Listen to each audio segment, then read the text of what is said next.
Okay guys, so today I've got a great video for you that's going to help you create some separation and help you with your sequencing in your golf swing, especially if you've been working on your backswing, because you might find you might be denying yourself the ability to tap into this sequencing because we're too focused on getting that rotation on the way back. And what I mean by that is often when we're trying to really create a lot of rotation on the way back, we might be actually moving into a place that is really going to inhibit us to create this separation on the way through into the downswing. And often it's because we're really trying to get to end range of our rotation too soon. And what you can find is if we're at end range to begin with, the body's got nowhere to move and carry on to create this separation from the upper body and the lower body. So we want to ensure that when we do transition and change direction in the golf swing, we've still got room for the club and the body to travel in one way while the lower body's going in the other way. And this is what creates that separation of the segments. And that separation is going to give us time.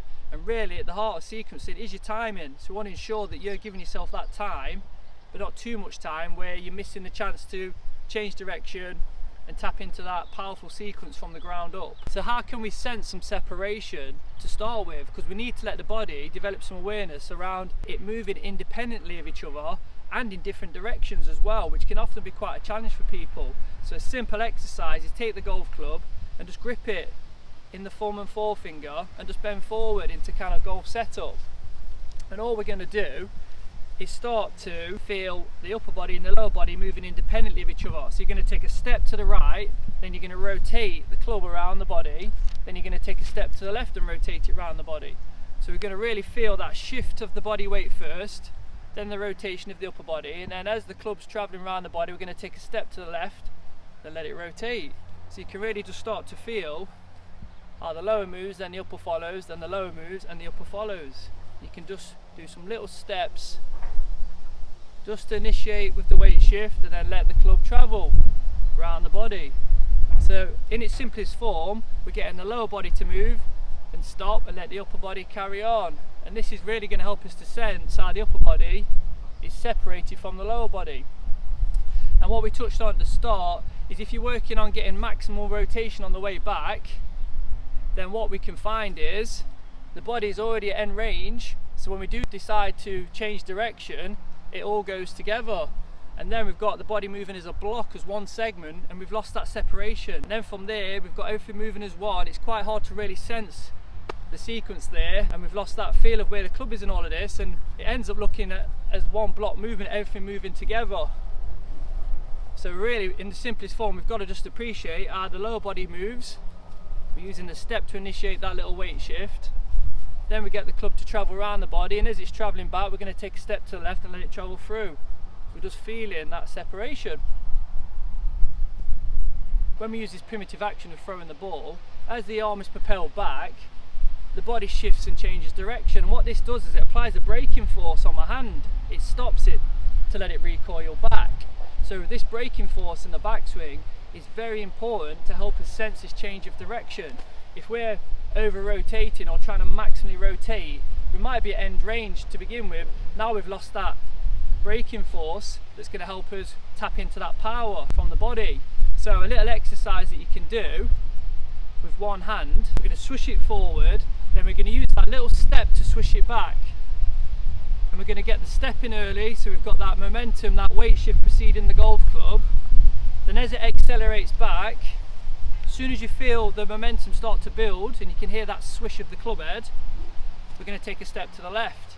And what you'll notice is the step creates that braking force and stops the club travelling behind me. So I'll show you again. So swish it forward, step back, step through, and you'll see how the club kind of brakes under the change of direction from my pressure shifting back, just like throwing the ball it would. And naturally that shift of pressure back is going to load us into the ground. So we're nice and loaded into the ground, ready to unload and use our vertical force to create that snapping of the golf club. So once you've perfected the drill, you can start to combine it with the follow through as well. So you're going to swish it forward, step, drop, and then you're going to pop up, and it's that unload, that spring off the floor, that's going to transfer that energy through to the golf club, the speed through your sequence. And it might surprise you how quickly you can step back. So be mindful when you're doing this, you're not swinging back, the club stops, then you step. that's really the body stopping together at the same time. We've lost that separation.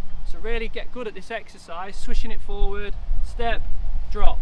And you'll notice how there's that braking force on the golf club, and then from here we're loaded into the ground, ready to unload and transfer that speed to the golf club. So once you've had a go at one hand, bring two hands in, same exercise, swish it forward, get the step in early to feel that momentum shift, then step back, feel the load, and using that unload to create that snap to the finish.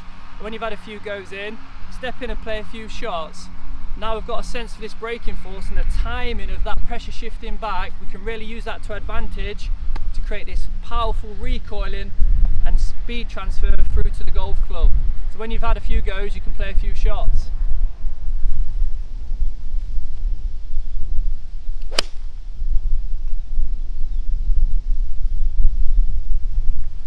And you can start to really tap into this dynamic speed now, because we've developed a sense for changing direction. So a nice little exercise that you can do to combine this on the range is put the ball on a little tee peg, and then you can start to use the step in both directions to help initiate that change of direction, but most importantly apply that braking force on the golf club. So what we're going to do, we're going to start with our feet together and have your right foot, your back foot, this is for right-handed golfers, pointing towards the ball, and then we're going to swish the club over the ball, and then we're going to take a step to the right and swing back, and then we're going to take a step to the left, and it's that step to the left that we're going to be using to apply the braking force on the golf club and change direction. So swish it forward, step back, step, and you'll feel that natural load. Then from there we can spring up and play the shot, and you can break it down into parts. You can swish it forward, step, drop into the ground, and stand up and play it. So the next progression is to do it in a fluid motion without stopping.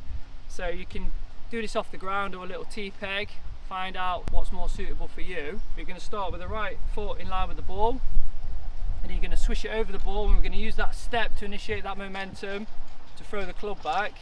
And as it's accelerating back, we're going to take a step to the left to apply that braking force. Then we're going to use the spring off to create the speed. So it looks like this.